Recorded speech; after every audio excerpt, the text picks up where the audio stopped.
Olá pessoal, como parte da avaliação da disciplina Banco de Dados 2, neste vídeo vou mostrar na prática como implementar um banco de dados orientado a objeto. Antes disso, só para relembrar, assim, o que é um banco de dados orientado a objeto? É um banco em que cada informação é armazenada na forma de objetos e só pode ser manipulada através de métodos. Diferente de um banco de dados relacional, onde as informações são armazenadas na forma de dados e são utilizadas tabelas. Já no banco de dados orientado a objetos, são objetos do mundo real armazenados no banco. Né? E ele se utiliza dos mesmos conceitos da linguagem orientada a objeto, que são os conceitos de objetos, métodos, herança e polimorfismo. Então, para iniciar, o SGBD que eu escolhi foi o DB4O, né? DB4 Objects 8.0 forjado, né?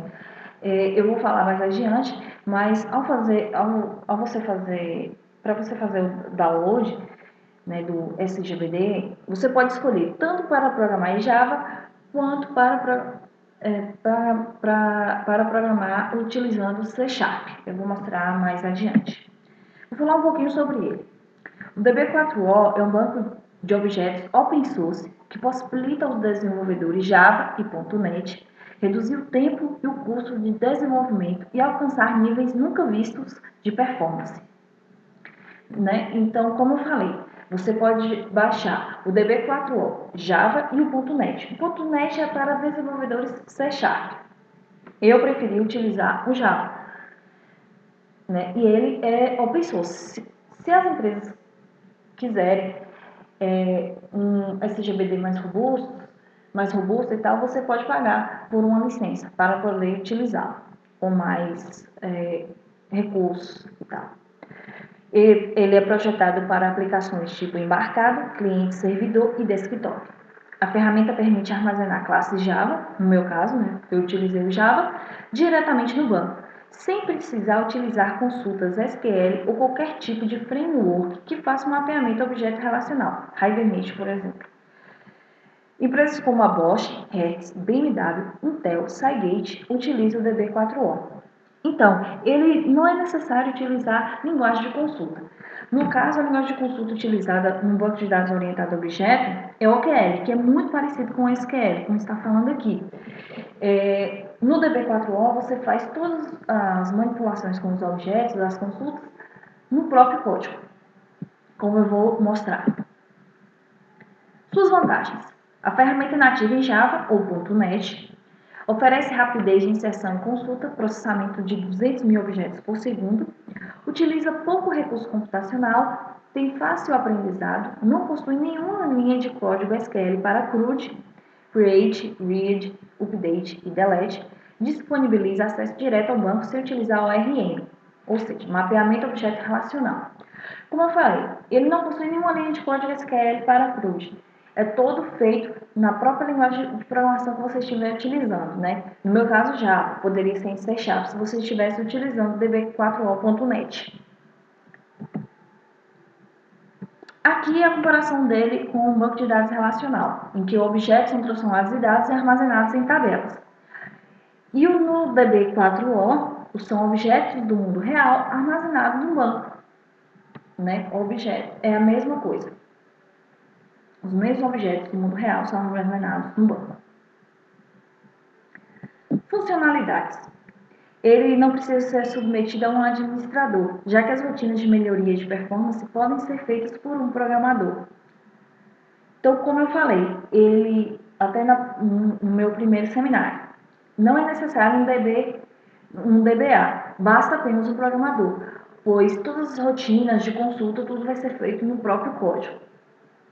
Com o tamanho de 400K de utilização de memória, comparando aos bancos de dados relacionais, o DB4O reduz agressivamente o uso de recurso computacional. É possível executar consultas nativas tanto do seu código Java quanto do Object Managed Browser. Então, você pode fazer as consultas, como eu falei, no seu próprio código Java ou pode usar um programinha para facilitar. que é o Object Manager. Ele é uma ferramenta gráfica utilizada para acessar, navegar, executar queries e editar arquivos DB4O. O download pode ser feito nas versões Windows, Linux e .NET. Aí é uma janelinha dele, de um exemplo dele, né, para você fazer as consultas num banco de dados orientado a objeto. Funcionalidades. O DB4O oferece vários métodos de recuperação de dados. Inclusive, um desses que eu citei aqui, eu vou utilizar no código e vou explicar o porquê. Um desses métodos é o QBE, Query by Example. No método QBE, você cria um modelo de objeto, que é uma instância da classe que você deseja pesquisar. É um método simples e de fácil aprendizagem, mas só é ideal para consultas que não precisam de operadores lógicos. O SODA, que é Simple Object Data Access, constrói um gráfico de consulta navegando referências em classes e as restrições que impõe. Utiliza strings para identificar os campos. Rápido, mas o conceito pode ser difícil de acostumar. E o NQ, Native Query, é uma consulta nativa expressa inteiramente na linguagem de programação e com checagem de tipos durante a compilação. Oferece consultas com várias vantagens importantes. Durante a minha pesquisa, eu encontrei mais exemplos utilizando o Query by Example, que foi o método que eu utilizei em meu código. Não achei necessário utilizar os outros, vai de acordo com a sua necessidade, né? Com o SODA mesmo, as pessoas, eu vi relatos de pessoas falando que ele é mais complicado de ser utilizado, mas um pouco mais difícil. E as pessoas utilizam mais o Query by Example. Os próximos slides falam da instalação e configuração do DB4O, que eu vou mostrar agora para vocês. Aqui são as referências, né, que eu utilizei para fazer essa segunda parte do meu trabalho, né, a prática da implementação do banco de dados orientado a objeto. E agora eu vou mostrar para vocês como instala e configura o DB4O. Ele é muito simples. Basta você ir, como ele é open source, basta você ir no site oficial do DB4O, né? Ele já aparece aqui. Em Download Now. Você clica em Download Now e escolhe qual versão que você quer. Se você prefere, né, desenvolver utilizando Java, você vai utilizar o DB4O 8.0 por Java. Se você preferir o .NET, que é C Sharp, você escolhe 3.5 ou 4.0. Faça isso e faça um download. É simples e fácil. Quando você terminar de fazer o download, ele vai aparecer assim um arquivo zipado. Você descompacta ele e coloca na pasta onde você quer, né, que ele fique. Como esse tipo de banco de dados, ele todo é feito, né, no código de programação, você escolhe a ideia de preferência. No caso, eu preferi utilizar o NetBeans para implementar meu banco. E para configurá-lo, para poder usar o SGBD, é simples. Basta você ir em Ferramentas, Bibliotecas, adicionar jar / pasta. Aqui você vai adicionar a biblioteca. Basta apenas isso para que você utilize o SGBD.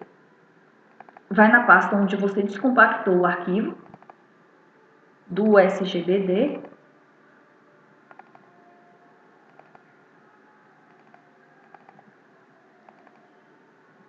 Em lib, você vai pegar a biblioteca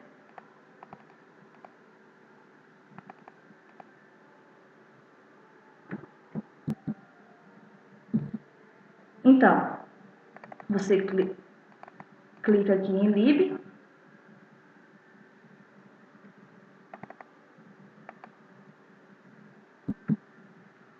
Ao clicar em lib, vai aparecer todos esses arquivos. Você escolhe essa biblioteca e adiciona. Ao fazer isso, você já pode implementar o seu banco de dados, né? Você já pode utilizar o SGBD DB4O. Primeiramente, como eu mostrei no meu primeiro seminário, eu vou criar a classe pessoa. Primeiro você cria a classe, para depois os seus objetos que vão ser armazenados no banco. Eu criei uma classe pessoa com os atributos nome e idade. Criei os sets e os gets de cada atributo e o public string to string, que é a forma que vai ser mostrado os objetos, né, ao serem listados. Return, nome, mais idade.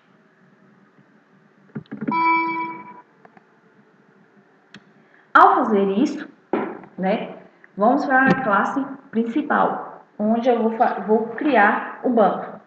Então, não existe no DB4O um processo formal de criação de um banco, né, e nem das respectivas classes. À medida que você for salvando, o DB4O faz tudo para você. E tudo gira em torno do Object Container. Ele aqui, né? Ele que irá gravar, ler e alterar seus bancos, seus dados, né, seus objetos. Ele que é através dele que a gente vai criar o nosso banco. Então, eu criei uma classe principal e dentro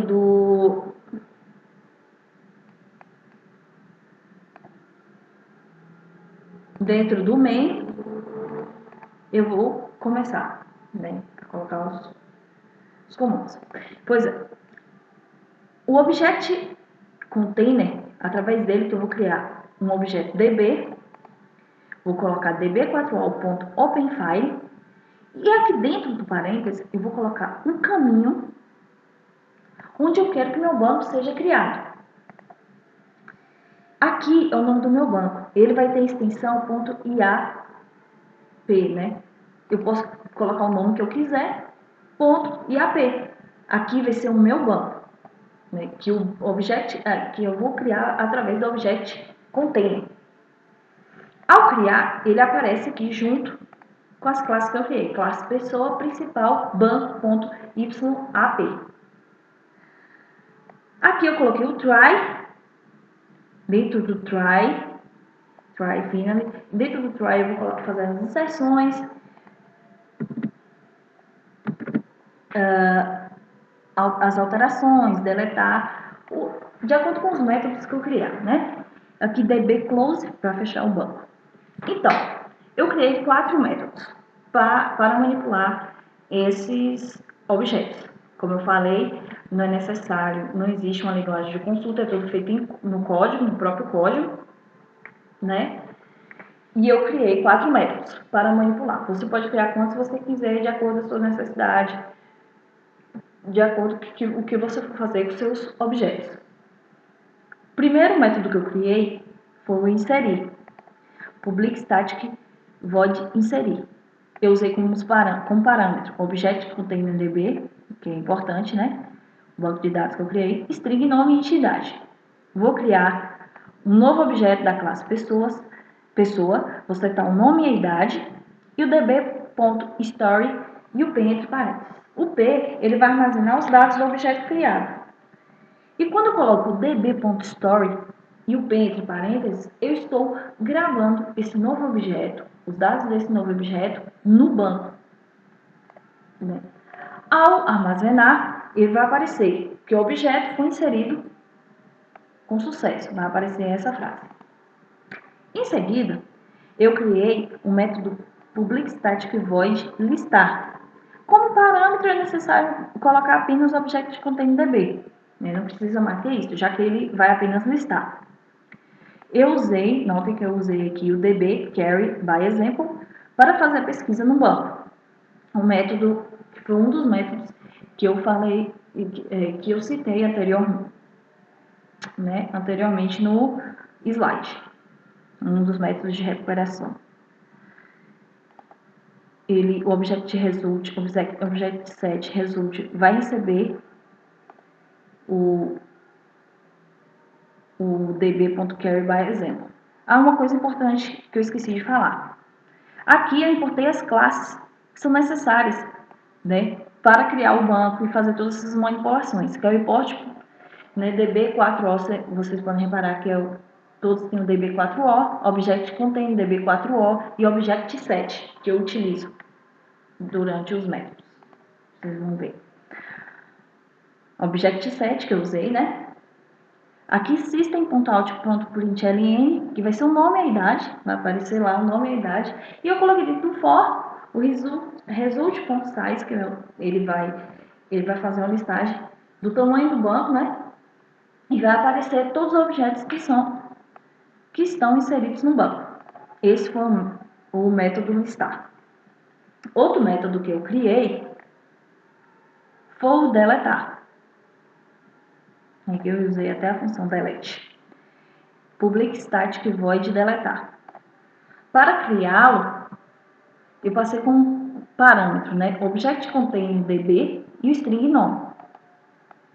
Então, eu vou passar o nome do objeto que eu quero deletar. Basta apenas o nome. Eu utilizei apenas o nome, não coloquei a idade, né? Ele é o mesmo processo, né? Object result. Eu também usei o carry by example para fazer uma recuperação, fazer uma pesquisa no banco. Né? Ele vai fazer uma busca dentro do for, a mesma coisa. Se o nome que eu dei, se o nome que eu escrevi lá para ser deletado realmente existe no banco, né? O nome do aquele nome daquele objeto existe. If, se ele existir, tanto que eu uso equals aqui, busca.getNome, ele vai deletar. Usa a função delete. db.delete busca e dá um break. Ao dar o break, ele vai sair do for, né? Já que ele encontrou o objeto, o nome do objeto, e vai aparecer a mensagem: foi deletado com sucesso. Em seguida, eu criei um método alterar. Já esse eu coloquei como parâmetro, né? Object contain DB também, que é importante, string nome e entidade, os atributos que eu vou passar. Só que o meu método alterar é o seguinte: eu vou passar o nome do objeto e eu vou poder alterar somente a idade. Por exemplo, eu quero que altere a idade de Carlos, que é o nome do objeto que eu tenho lá. Carlos, e vou alterar. Está lá escrito que Carlos tem, por exemplo, 20 anos. Eu quero que ele altere para 30. Então, ele vai alterar a idade de Carlos. Ele vai fazer uma busca pelo nome e vai alterar a idade de Carlos. Aqui eu usei também, como vocês podem ver, ele vai setar o nome. Eu usei um método também, carry by example, para recuperar os dados, fazer uma pesquisa no banco. Ele vai fazer uma busca no for, da mesma forma, result.size. E se ele encontrar o nome, né, do objeto, equals a busca, né, ele vai alterar a idade e vai armazenar no banco, vai gravar no banco, db.story. E vai aparecer a mensagem: foi alterado, o objeto tal foi alterado para. Eu vou mostrar ele funcionando para vocês verificarem como fica. E vou dar um break.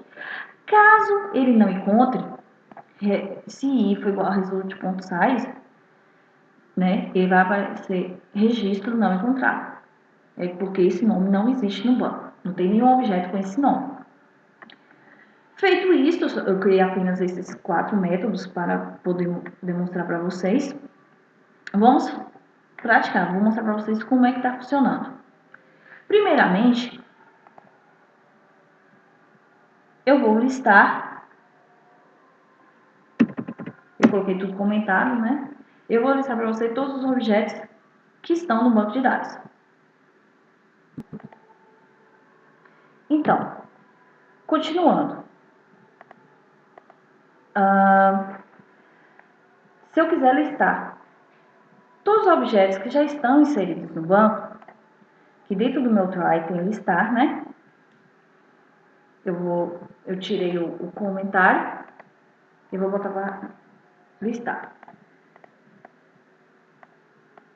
Como vocês podem ver, nome e idade, aparecem todos os objetos inseridos no banco. Tem até nome repetido. Não tem problema também quanto a isso.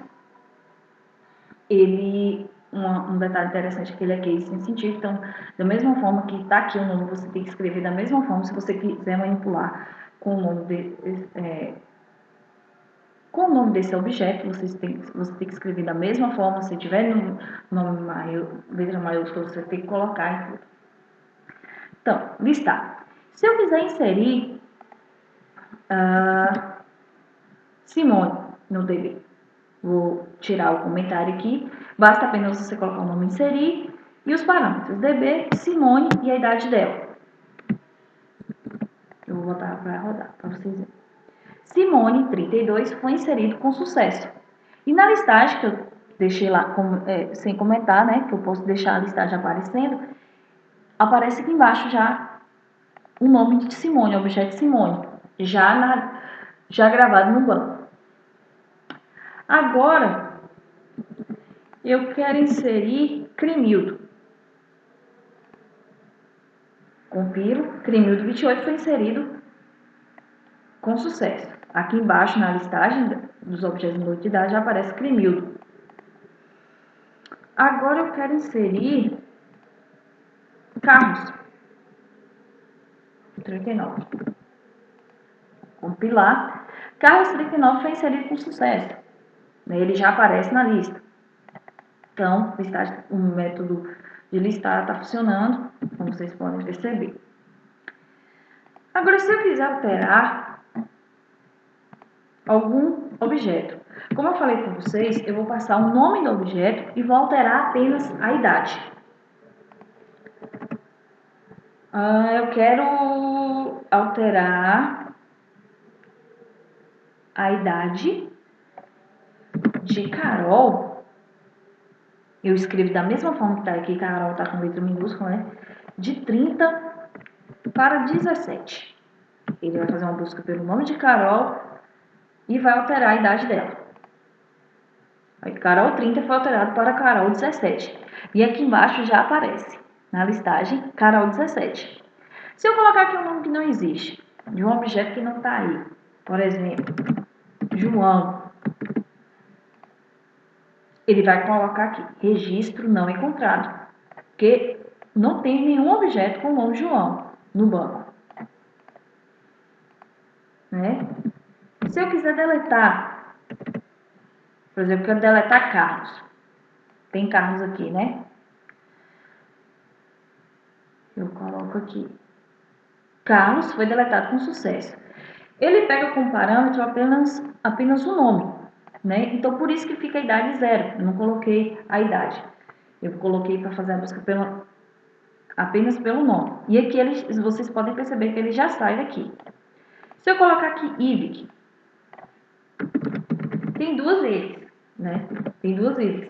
Ele vai pegar a primeira que ele encontrar. E Ivic foi deletado com sucesso, ficando apenas uma. Não é? Se eu quiser alterar aqui,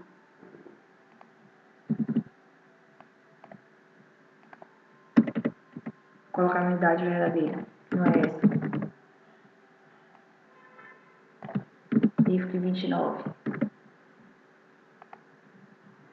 IFC 30 foi alterado para IFC 29, aqui embaixo já aparece. Né? Então é isso, né? Se, por exemplo, tem bancos que podem ter nomes iguais, a pessoa pode criar um método para ver qual o objeto correto a pessoa vai pegar. Vai depender da sua necessidade. Nesse tipo de SGBD, ele não utiliza a linguagem de consulta, é todo feito no código. Então, ele utiliza realmente um único paradigma orientado a objeto, desde a criação do banco de dados até a criação de sua aplicação. Então, ele não é necessário um DBA, como eu falei, apenas de um programador. E ele vai criar os métodos de acordo com a sua necessidade. Né? Ele que vai fazer a lógica do seu banco de dados. Eu criei apenas 4 métodos para ver como funciona um banco de dados orientado a objeto. Então é isso. Espero que eu tenha dito tudo a respeito, né, do meu banco. E obrigada.